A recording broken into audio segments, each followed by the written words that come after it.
রাজনৈতিক চর্চাগুলো করতে হবে। রাজনৈতিক চর্চা যদি আপনি না করেন তাহলে কিন্তু আপনি শিখবেন না, আপনি জানবেন না।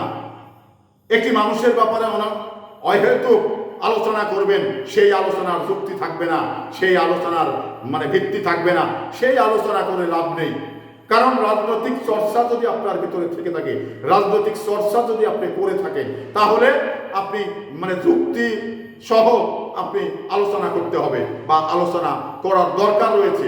তো এখন এই বিষয়টা হলো যে আমি কোনো যুক্তি নেই, একটি লোকে বললাম যে এই লোকটি খারাপ, তা আমি কেন খারাপ বললাম, কি কারণে খারাপ বললাম, এরকম যুক্তি থাকতে হবে না। যুক্তি নেই অথচ আমি মানুষকে খারাপ বলে যাচ্ছি, মানুষকে বলছি ভালো না, তো এটা আসলে ভিত্তিহীন, এটা যুক্তি ছাড়া।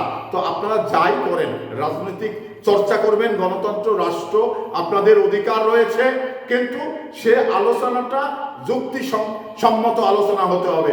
সেই আলোচনাটা গঠনমূলক হতে হবে। যেন তেন প্রকারের আলোচনা নিয়ে সেই একটি মানুষকে ব্যক্তিগত আক্রমণ করবেন, এটা কখনো করা যাবে না। এ থেকে আপনারা বিরত থাকুন।